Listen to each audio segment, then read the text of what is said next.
Je me suis retrouvé en une semaine du statut de jeune dirigeant d'entreprise, j'avais 35 ans, au statut de patient enfermé dans une bulle stérile de 8 mètres carrés avec un lit, un lavabo et une chaise percée. Et comment tu as vécu ça? Alors l'isolement dans ce genre d'environnement, c'est vraiment une épreuve, c'est vraiment quelque chose de particulièrement difficile à vivre. Mais après, ce que j'avais en tête, c'était il fallait absolument que je me batte, que je vive. Je voulais voir grandir mes enfants, je voulais survivre à ça.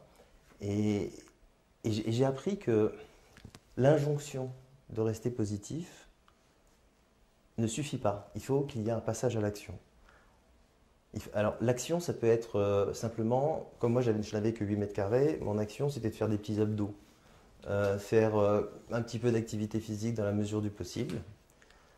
D'autres pourraient choisir comme action de se mettre aux exercices de relaxation, de respiration, ce que je conseille fortement, mais que je n'ai pas fait à cette époque. D'autres intentions pourraient être d'écrire. Et on pourrait aussi avoir des petits challenges personnels. Par exemple, lorsque je suis sorti de ces 6 mois de traitement, j'ai fait un passage en réanimation et je ne pouvais plus marcher que 3 pas. Et donc mon petit challenge, c'était la semaine prochaine, je marcherai 10 pas. Après, je ferai 20, et puis après 100 mètres, et puis 200 mètres. Et ça, pendant le cancer et dans l'après-cancer, c'est particulièrement énergisant. Et j'aime bien citer Sénèque sur ce sujet qui disait quand tu auras désappris à espérer, je t'apprendrai à vouloir. Voilà, je pense que ça, s'il y a une phrase que j'ai envie de retenir, c'est ça. Alors qu'est-ce qui est énergisant? Fixer des objectifs? Se fixer des objectifs, ne pas être passif face à la maladie et ne pas être juste dans l'espérance passive. Okay. Rapidement. Donc j'ai eu 6 mois d'hospitalisation, majoritairement en chambre stérile, avec donc un fort isolement, greffe de moelle osseuse, chimiothérapie, radiothérapie intégrale face à un canon à protons, ça aussi c'est une expérience de vie. Voilà, j'ai fini les traitements en réanimation, mais ça s'est bien passé. Et au bout de... Alors là, je me suis mis à l'écriture. Parce que je me suis rendu compte que l'écriture, c'était un vieux rêve. Et comme j'avais du temps pendant ma convalescence, malgré les difficultés de concentration, de fatigue, voilà, j'avais quand même des capacités à écrire 1 heure par-ci, 1 heure par-là. Et donc je me suis mis à écrire un livre c'est l'histoire d'un enfant qui grandit sans son père, mais son père, avant de disparaître, emporté par une maladie, lui a laissé 11 lettres pour chacun de ses anniversaires de 10 à 20 ans. Et ce livre a été publié sous le titre Les 11 lettres de mon père. Et comme toujours, les premiers romans sont intimement liés à sa vie personnelle, mais après, j'ai compris que l'écriture, c'était pas seulement un hobby, c'était aussi une thérapie. Et donc j'ai continué à écrire, par passion, des romans et des romans jeunesse, qui n'étaient pas forcément en lien avec la maladie. Mais néanmoins, à un moment, j'ai ressenti le besoin d'écrire ce que j'avais vécu. Parce que écrire, ça fait du bien, ça soulage, ça permet de passer du vécu subi au vécu exprimé et du vécu exprimé au vécu distancié. Donc j'entends par là prendre de la hauteur sur les événements, essayer d'avoir un autre regard, d'assumer peut-être, et puis surtout de malaxer sa colère, parce qu'on a forcément une colère contre l'injustice de la maladie. Et l'écriture permet ce travail de malaxer sa colère. Okay. Et donc au bout de 5 ans, on m'a déclaré en rémission, et au bout de 10 ans, on m'a annoncé, là aussi j'ai retenu la phrase, guérison définitive ne nécessitant plus de suivi médical. Ça, c'était au bout de 10 ans.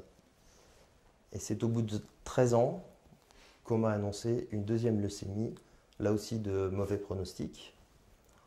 Et donc là, j'ai eu l'idée de... Enfin, c'est ma fille qui m'a dit écoute, papa, l'écriture semble avoir une place importante dans ta vie. Et c'est vrai que j'ai toujours gardé un lien, même si j'écrivais des fictions pour enfants, un lien fort entre ce côté thérapeutique de l'écriture. Donc elle m'a dit, puisque tu aimes écrire, et qu'en plus, ça va te faire du bien, et en plus, il y a des gens qui ont besoin de savoir comment ça se passe, comment ça évolue, les traitements de ta maladie, tu devrais écrire un blog. tenir un blog. Et donc j'ai tenu un blog. Au début, c'était des articles un petit peu timides. Et puis après, je me suis pris au jeu. Et pendant mes phases d'hospitalisation, donc là, ça a encore duré 5 mois d'hospitalisation, à nouveau greffe de moelle osseuse, à nouveau des traitements lourds. J'ai tenu ce blog et ça m'occupait. Ça m'occupait pendant mes journées et ça me stimulait. Et surtout, c'était un blog qui était particulièrement optimiste, humoristique aussi, parce qu'en fait, si on regarde bien le monde de l'hôpital, il y a toujours des situations qui sont assez cocasses malgré tout, si on veut les voir.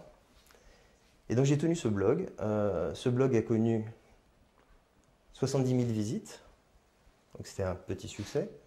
C'est Nietzsche qui dit il faut encore avoir du chaos en soi pour enfanter une étoile qui danse. Et quelque part, ce succès de ce blog, ça m'a beaucoup aidé sur le chemin de guérison. Ce que je pense toujours, c'est qu'il faut avoir des connexions complémentaires à la médecine conventionnelle.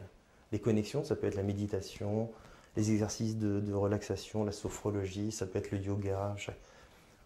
Chacun sa façon de se comporter, de traverser l'épreuve, mais il est important de traverser l'épreuve.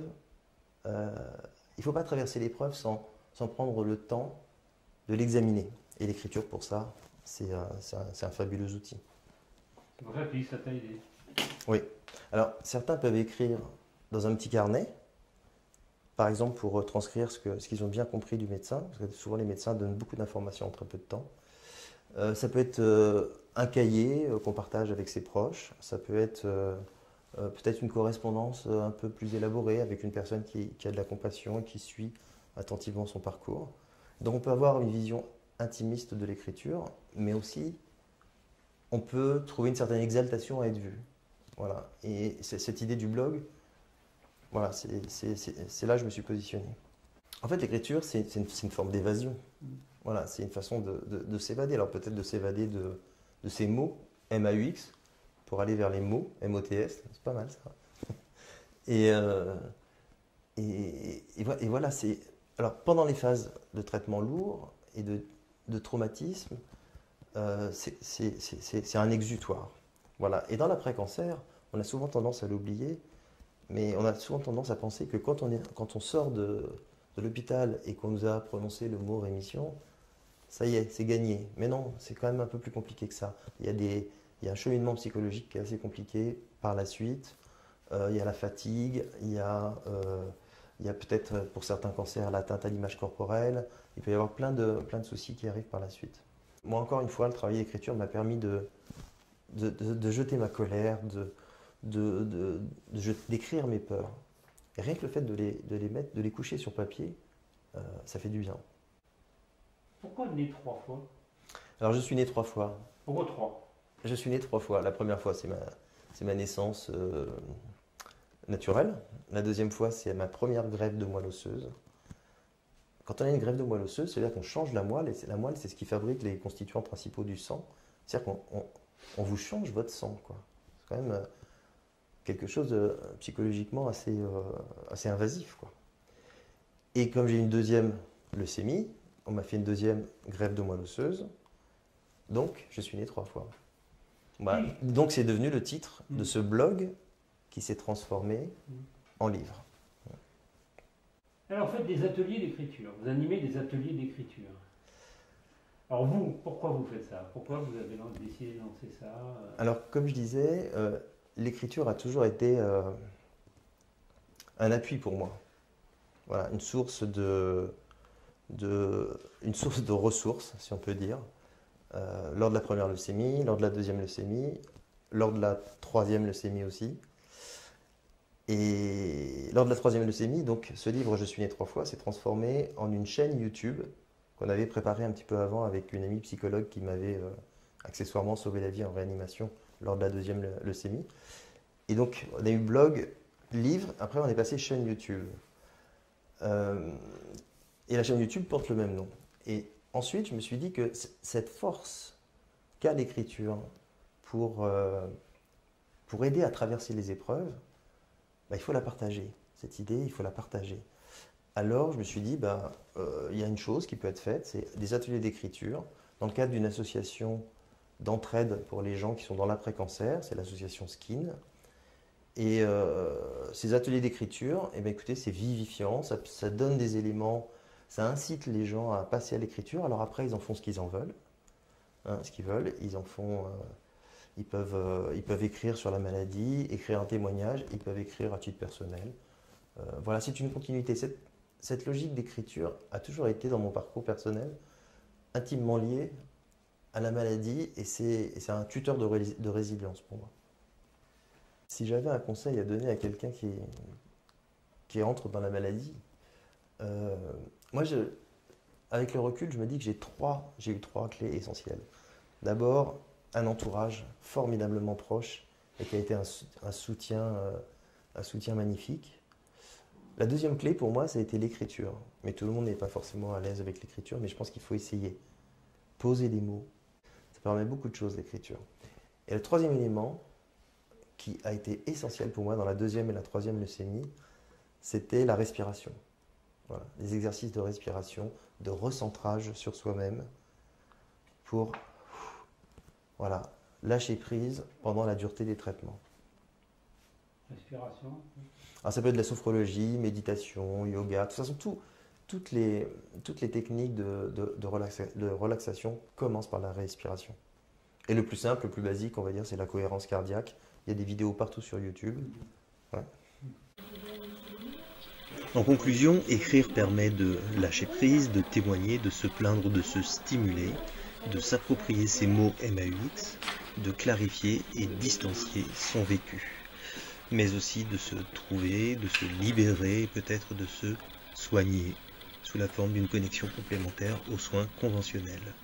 C'est un support pour un cheminement intérieur, parce que l'organisation mentale que nous demande l'écriture dénoue, clarifie, absorbe nos peines et nous offre un tremplin pour la résilience.